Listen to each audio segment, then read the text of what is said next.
Hefur eitthvað trúað að Sigurður Ingi sem fjármálaráðherra muni koma til með að gera vel úr þessu? Nei. En nota bene, skulum ekki að taka hann, hef ég trúað að þessi ríkisstjórn muni gera vel úr þessu? Nei. Er ég með eitthvað drauma fjármálaráðherra efni? Nei. Það verður aldrei paradís og jörð og allar tilraunir til þess að reyna að koma á paradís og jörð held ég að endi með óskupum og í andhverfi sinni. Þá hefur ríkið ekki komið til móts við Seðlabankann eða ekki unnið að verðstöðuleika undanfarin ár. Ríkisstjórnin er ekki að vinna í átt að verðstöðuleika. Það er stóra vandamáli í dag. Það ríkir algjört ábyrgðarleysi í ríkisfjármálum á Íslandi og hefur gert til langskeið. Fyrsta lagi þá þurfum við að hugsa, hætta þessum hugsunarhætti, að alltaf þegar sjá einhverjum vegna vel, að þá byrja þær að reyna að finna upp nýja leiðir til þess að skattleggja eða annan hátt að leggja stein í göttans. Núverandi ríkisstjórn, að hún er búin að gefa til kynna að hún ætlar að hækka skatta. Það eru þetta ákveðið viðhorf sem er í gangi og það er það sem það er fólk sem bara finnst lífið skulda sér eitthvað. Það sé ekki það sem að bera ábyrgð á að einhvern veginn að sjá sig sjálft og bera ábyrgð á lífi heldur er það alltaf ríkið hitt og ríkið þetta. Og þetta er kannski ekki, mér finnst ekki mest bundið við kjaramarkaðinn, mér finnst það fyrst og fremst vera bundið við ríkisfjármálin. Og kannski aðeins út í þú sem nefndi líka með áhrifin af þessum kjarasamningum á þenslu. Kannski kom ekki nógu vel inn á það áðan að ríkið er að auka 80 milljarða en það er ekki skera neitt niður á móti. Síðan skilar núna fjármálaáætlun og það er bara gefið í svo langt sem auga eigir. Seðlabankinn ríkisstjórnin er ekki að vinna í átt að verðstöðuleika. Það er stóra vandamáli í dag og ég held að það sé miklu stærra vandamál heldur en kjarasamningarnir per se. Þetta voru ekki hóflegir kjarasamningar þannig á neitt nátt. Þetta er svona kannski samrým, ef við erum heppið með framleiðingaukninguna þá kannski sleppur þetta innan markmiðum verðstöðuleika og vissulega meiri stöðuleiki heldur en hefur verið undanfarin ár. En stóra vandamálið eru ríkisfjármálin og og það allir fjármálaráðans bendir á það að allir 2022 að þá er afkoma ríkissjóðs það bili hún er 100 milljörðum betur en áætlað var og þessum peningum öllum eitt. Fjármálaráð bendir líka á það fari í þessa aðgerðir í COVID árið 2020 eins og önnur lönd. En ólíkt hinu Norðurlöndunum sem að færð þú eigur sem hlutdeild ríkisins í þjóðarkökunni. Hinn Norðurlöndi farið tilbaka eftir 1 ár, við erum ekki ennþá búin að því. Við erum bara búin að ríkið er búið að vera á bensíngjöfinni.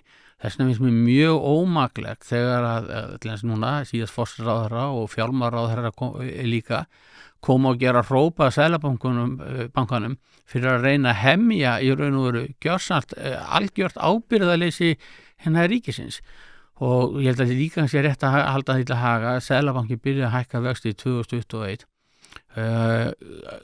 Aðilar vinnumarkaðarins og ríkisstjórnin eru búin að gera hrópa Seðlabankanum í hvert einasta skipti og segja að Seðlabankinn að hann keyri hagkerfi í kreppi með háum vöxtum þó svo að raunstýrivextir hafi ekki orðið jákvæðir fyrir en í maí í fyrra þar sem við erum rétt byrjuð að takast á við vandan. Og þessir aðilar bera höfuð ábyrgð á verðbólgunni og ég las bara fyrst ég komin að stað með verðbólguna þá verður ekki of kveðið að verðbólgan er eitt stærsta hagsmunamál sérstaklega launafólks á Íslandi að gjaldmiðlinn haldi virði sínu og það sé hægt að gera samninga og standa við samninga sem það sem að hafa einhverja þýðingu vegna þess að krónan er ekki bara þynnt út miskunnarlaust á tímabilinu og þetta eigur líka fyrirsjáanleika og auðveldar kjarasamninga en því miður og það var líka rétt að hafa í huga að það er ekki dýrt að ná niður verðbólgu vegna þess að það skilar sér alltaf aftur. Það er dýrt að missa verðbólguna frá sér eins og undir fórustu verkalýðshreyfingarinnar og aðila vinnumarkaðins Þetta var svo vanur alltaf að tala verkalýðshreyfinguna í sambandi við verðbólgu. Það þetta alls ekki sanngjarnt, þess að kom alltaf tveir að samningum og auðvitað samtök atvinnulífsins jafn mikla sök. Nei, og síðan ríkisins. En aftur með þetta að fólk fólki finnist lífið skulda sér svo mikið og ríkið að gera allt. Það ríkir algjört ábyrgðarleysi í ríkisfjármálum á Íslandi og hefur gert til langskeið. Ríkið orðið það sem kallast ensku fiscal commons eða bara almenningur og við vitum hvað gerist ef að það hefur ekki rétt á beit á almenningum, það verður ofbeit og það nákvæmlega sama sem við erum að sjá gerast með ríkið.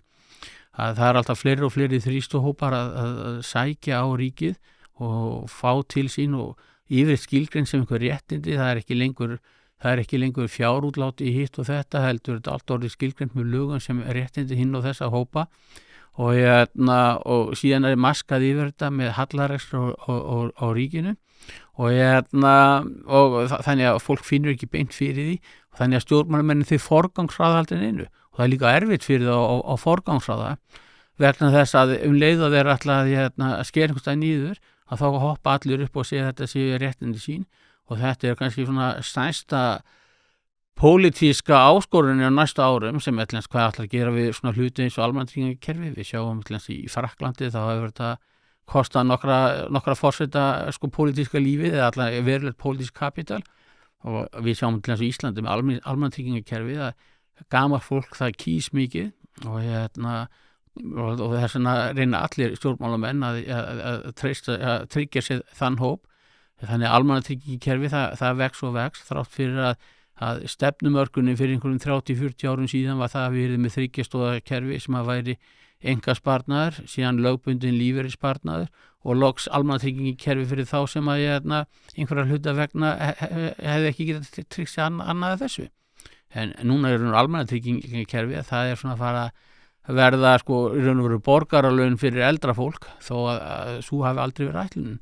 Og þetta auðvitað talar enginn og allar því stjórnmálamennir en þess að stjórnmálamaður myndi ræða þetta opinskátt þá myndi hann sennilega missa verulega mikið atkvæðum og það svona hluti af þessum vanda almenningana ríkisfjármála sem almennings að það kostnaðin mjög dreift á marga meðan ávinningurinn á mjög skilgreindan hóp og það ekki bara það að kostnaðurinn sé dreift á marga heldur það líka ótilgreinda vegna þess að þú varst nú að verða pabbi og til að hafa mikið með það og það mjög líklegt að þessi nýji skakkreiðandi að hann muni þurfa að borga töluvert þessum skuldum sem við höfum að stofna til í dag. Eitt bara svona lítið dæmi það í fjármálaáætlun núna 2024 til 2029 gert ráð fyrir að árleg lánsfjárþörf, þess að ný lán ríkisins verði að meðaltali 80 milljarðar á ári. Það líka gert ráð fyrir að þessu sömu fjármálaáætlun að árleg fjárfesting eins og ríkisins, bein fjárfesting verði 77 milljarðar.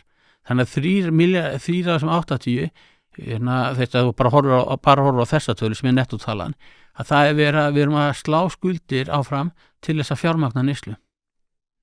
Subsidized demand eins og það kallað. Já. Ég var einmitt að hlusta á það einmitt það sem mér finnst ekkert endilega einkennilegt er að það sé kannski ekki pólitískt fýsilegt að heyja að þessu en mér finnst alltaf lagi samt að ræða þetta og ég var að hlusta á Bergsveinn var að stýra held ég vikulókunum ef ég er að muna það rétt. Ég man ekki hverju voru til tals, það var Einar Þorsteinsson og einhverju fleiri og þau voru að ræða ýmsa hluti og þá sagði hann í svona hendingu að sjúkratryggingar hefðu aukist úr 100 milljörðum upp í 200 milljarða á einhverjum örskömmum tíma og óháð því hvort að þetta sé eitthvað sem er þörf á þá er þetta bara risastór spurning tvöfaldast á örskömmum tíma og þetta er saman með almannatryggingakerfið eins og þú varst að nefna að þetta hugsunin til að byrja með hafi verið að reyna að koma til móts við þá hópa sem að hefðu ekki einmitt náð að tryggja sér nægilegt fjármagn þannig á þessu tímabili meðan lífeyrisgjöf, sko, þannig að löggjöfin var að taka gildi. Já, nákvæmlega að, menna það, í besta falli eða þú veist, í öllu falli segi ég, er hægt að segja að þetta er einkennileg staða. Það er einkennileg staða að sjúkratryggingar fara úr 100 milljón til 200 milljón á mjög skömmum tíma. Það er einkennilegt að hlutverk almannatryggingakerfisins hafi gjörbreyst frá því það sem uppalega horfði og það er, mér finnst mjög vont að það sé þannig búið hnútana að pólitíkin sé það einkennileg að þau geti ekki einu sinni spurt sér spurningum um þetta, af hverju er þetta? Það er ekki eins og hægt að velta því fyrir sér út af því að pólitísk eftirspurn er náttúrulega mjög mikið eins og þú varst að nefna áðan að ríkið eigi svolítið að sjá um þig og þetta er, og þess vegna eins og ég var að nefna áðan, þess vegna var ég að tala um þessa menningarlegu hnúta sem mér finnst vera svolítið fyrir hendi og mér finnst þetta að vera allt niður í það sem að Jonathan Haidt talar um, þar sem að menningin er bara að ríkið að sjá um börnin, ríkið að sjá um þig og ríkið að sjá um mellinni og ég einhvern veginn sé ekki hvernig þetta mun koma til með að verða sjálfbært. Nei, sko, ég er með 2 punktar við þessum. Sá fyrsti er ef við bara til hans horfum á stóra hluta útgjöld ríkisins og til hans heilbrigðismál sem eru stærst. Að hérna á Íslandi, ólíkt öðrum löndum, að þá hefur við miklu meiri trú á miðstýringu. Ef við tlungum bara heilbrigðiskerfið, að þú veist að þá er þetta, það eru tvenns konar fyrirtæki á Íslandi sem kvarta undan of mikill eftirspurn. Það er heilbrigðiskerfið og það er orkufyrirtækin. Öll önnur fyrirtæki líta á þetta sem tækifæri. Og til þess bara í heilbrigðiskerfinu, að ég menna ef við viljum hafa sjúkratryggingur og passa upp á lágmark, það held ég að verði alveg fyrir sjónlega framtíð og engin spurn eftir neinu öðru. Það þýðir hins vegar ekki að ríkið eigi að borga hverja einustu krónu hjá öllum. Þess mér segja bílinni tryggður, það er sjálfsábyrgð og það þýðir heldur ekki það að ríkið eigi að þurfa að segja nákvæmlega hvaða þjónustu eða hvernig þú er að forgangsraða þessum peningum.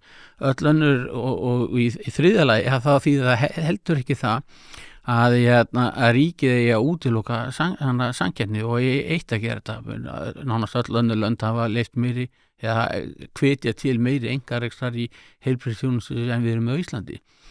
Kári Stefánsson hann var með einhverju undirskriftasöfnum fyrir nokkrum árum síðan og sem ég held að sé svona vitlausasta undirskriftasöfnun sögunar og hún var það að við áttum að vera með x% af landsframleiðslu í heilbrigðismál. 11%? 11% sko, en þessi fyrsta lagi bara horfum á þess að aldurssamsetningu þá er hún alltaf mismunandi milli þjóðana og það er að leiðandi hlutfall til heilbrigðismála en þetta auðvitað tala sem er há og eftir að hækka sífellt meira en aðalatriði það hvernig við verjum þessum peningum og svo er það líka til þetta, hvers á ríkið að ákveða hvaða hlutfall við með verðum í heilbrigðisþjónustu.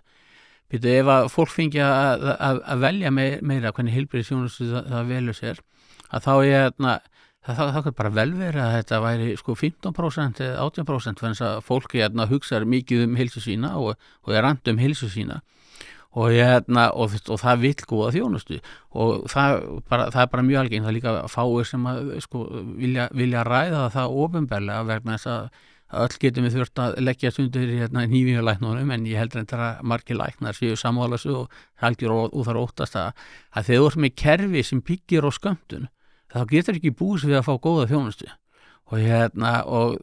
og með því að leyfa fleiri rekstrarform og þannig að læknirinn vill fá þig til sín í stað þess að læknirinn þarf að taka á móti þér vegna þess að þú er bara að borga ríkinu og hvað rétt á því að þá held ég að við getum náð miklu betur út úr þessari heilbrigðisþjónustu. Þetta er svona kannski fyrsta svar minn, næsta svar minn það aftur eins og þú kannski nefndir hvers vegna er fólk ekki að berjast gegn þessu og tala fyrir meiri ráðdeild og minni skuldasöfnun. Við getum ekki ætlast til þess að stjórnmálamennir að taka þetta upp, en þess að stjórnmálamennir að þeir eru bara eins og hverjar aðrir, segja bara bílasalar og ekki það mér sinni tíla við þá að þeir eru þetta bara mæta spurning og þeir bara koma til móts við kúnan, þeir ætla að loka dílnum og þeir alltaf og þess vegna alltaf þeir ekki fara að nefna eitthvað óþægilegt. Það sem að vantar auðvitað fleiri sjálfstæða raddir sem eru ekki að fara í pólitík og þess vegna svona hlaðvarp eins og þitt mjög gott að fólk sé að ræða þetta. Svo saknar maður þetta þess að svona samtök kannski sem að eru þess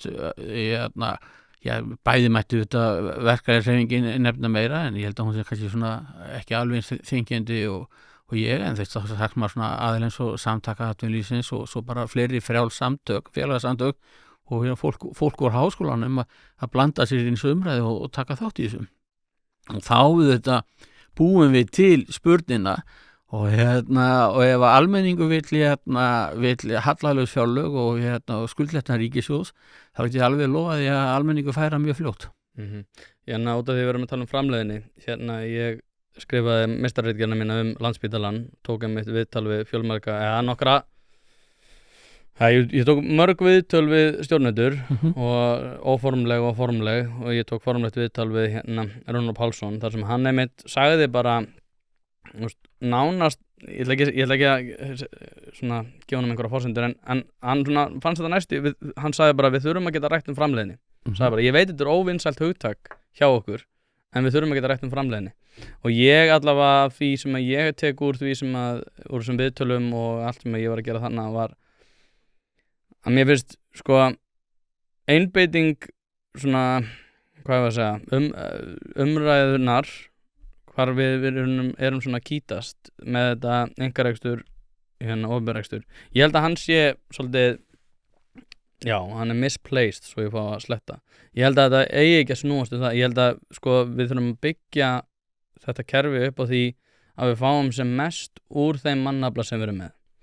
Og allir sem eru að tala einkarekstur, það eru bara ákveðnar forsendur fyrir því að hann sé ekki að fara að koma til móts. Það er svona 1. stigs, 2. stigs og 3. stigs heilbrigðisþjónusta. 3. stigs er svona það sem að flest háskólasjúkrahús eru að einbeita sér að en við erum bara rosalega mikið með eins og með öldrunarþjónustu sem er 1. stigs og 2. stigs sem er svona ekki mjög aðkallandi verkefni. Vandamálið með það þegar að fólk segir að einkareksturinn sé með svo miklu meiri framleiðni er að þeir eru að taka með miklu einfaldari verkefnum.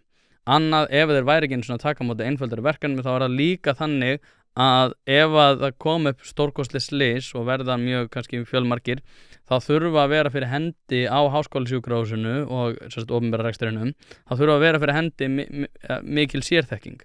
Ef að hún er að borga öllum miklu betur fyrir það að sinna einfaldari verkefnum á klíninginni að þá getur Landspítalinn gert ráð fyrir því að sinna ákveðnum verkefnum. Það er ástæðan fyrir því að það er svona ákveðin þröskuldur yfir því hversu langt það er hægt að ganga í einkarekstri. Hins vegar er það alveg þannig, eins og Runólfur nefndi við mig í mínu viðtali, var að hann sagði bara að það er rosalega mikill sílóismi, þar sem ákveðna deildir og ákveðna deildir eru farnar að hafa hagsmuni af því að ákveðnum deildum kannski fá ekki einhverju verkefni eða að það sé einhver ákveðin svona togstreita milli í rauninni sérþekkinga þjónustu. Og það sem að mér hefur fundist kannski mest miður í allir þessu umræðu og kannski staðið aðeins svona, ég held að Runólfur Pálsson er mjög erfitt verk á hérna höndum. Willum Þór er búinn að vera að gera mjög vel með því að færa eitthvað til klíningunnar og í rauninni létta á ákveðnum stóðum hjá Landspítalanum. En ég held aftur á móti að verkefni sjálft í því að bæta framleiðnina á Landspítalanum sé svolítið eitthvað sem að Runólfur Pálsson eigi mjög ég held að þetta sé hans skoðun. Og ég held að þetta sé eitthvað sem hann viti að þurfa að gera út af því að hann nefndi þetta mjög margir stjórnendur líka. En það er þessi togstreita milli deilda sem að veldur því að framleiðin er ekki eins mikið og hún gæti verið á Landspítalanum og svo lengi sem að það verkefni er eitthvað sem að er ekki að takast á við út af því að það er ákveðin pólitík bæði innan Landspítalans og utan Landspítalans að þá verður þetta ekki leyst með einkarekstrinum. Nú talað þú þetta alfarið út frá sjónarmiði einokunnar spítalarekanda. Í fyrsta lagi að þá út frá því sjónarmiði en ekki út frá sjónarmiði neytenda. Þessi heilbrigðiskerfi er ekki til fyrir spítala og ekki til þess að auðvelda að reka spítala. Heilbrigðiskerfi er borguð af notendum og til þess að notendur fái sem besta þjónustu. Hvað var það hérna sko, og þú nefnir ok, það Landspítalinn og síðan ertu með klínikina. Sko, hérna, þú ert bara að tala alfari hvernig hérna, að þetta er best hagstæðast fyrir Landspítalann að reka þetta út frá þeim struktúr sem sko, hérna, samkeppnisstruktúr eða markastruktúr sem er í dag. En þú veistu þetta ekki hvaða markastruktúr verður til eða hvaða markastruktúr er hagkvæmastur, né heldur hvaða hérna, þætti þarf að taka inn í. Varðandi það hérna, að það séu sko, ákveðin krítisk verkefni sem að Landspítalinn er með. Nú ef að einkareknir spítalar eða klíníkur eru valdir að því að spítalinn þurfa að gera eitthvað, að þá er það bara svona í öllum öðrum atvinnugreinum lýst með því að þessar hinar klíníkur sko þurfa að kaupa sér tryggingu eða borga beint til þess að borga Landspítalann fyrir að klára verkefni sem að þeir koma með eða klúðra. Og svo horfur þetta líka á þetta, þú ert alltaf að tala um framleiðni og ert að horfa á framleiðni vinnuafls. Framleiðni vinnuafls er ekki eina framleiðni. Það er sko yfirleitt hort á sko þrenns konar framleiðni. Það er annars að framleiðni vinnuafls vissulega. Síðan er það framleiðni fjármagns og þá getur spurt með Landspítalann er hagkvæmasta formið að hafa þetta allt í einu svona sko miðstýrðu batteríi þar sem að nýting fjármuna, nýting tækjakost og annað slíkt getur kannski átt að undir sko nýtingin fer eftir því sko hvernig einstaka deildi geta barist fyrir sínum verkefnum inn í þessu miðstýrða batteríi eða væri fjármagni nýtt betur ef að fjármagni betur sko bundið við beina þörf eftir það og það er alveg spurn eftir notkun þess. Síðan er það sko þriðja tegund framleiði sem er sko svona multifaktor framleiðinni sem er í raun og veru sko allt það sem er ekki útskýrt þessu tvennu og það eru tæknibreytingar og tæknibreytingar að það geta verið tvennskonar annars vegar í struktúr fyrirtækja hvernig við byggjum upp væri geta svona fyrirtæki byggt upp í sambönd við erlend fyrirtæki þess að bara að bjóða meir út og niðurgreiða úti í gegnum val neytandans þegar heldur eins og ég gert núna. Ég til þess bara hitti mann daginn sem að að fara til Ungverjalands og eins og konans að fara í tannviðgerðir þar sem að það kosta kannski rétt rúmlega 10% af því sem það kosta hér og síðan bara eru hjónin með gott frí í Búdapest til viðbótar. Þannig að sko við eigum ekki þú veist að tala sílóhugsunarhátt sem var í vandamál á Landspítalanum og ég held að það sé líka vandamál hjá þér vegna þess að þú hugsar bara það hvað er hagkvæmast fyrir Landspítalann í núverandi mynd, ekki hvað er líklegast til þess að draga fram sem flestar hugmyndir, þessar lausnir bjartsýnismaðurinn ég trú á og besta nýting á fjármunum og gefur neytendum kost á að vera eitthvað bestu sambandi við lækna og læknuna þá í hagsmuni að reyna að finna þessa þarfir sjúklingar sinna og koma allir mótsviðar. Sko, ég er einmitt að hugsa þetta út frá þjónustu þjóðanum. Ég var bara rétt byrja að ræskja mér. Sko, það eru tvær leiðir sem hægt er að fara í því að bæta sérstaklega opinberan rekstur.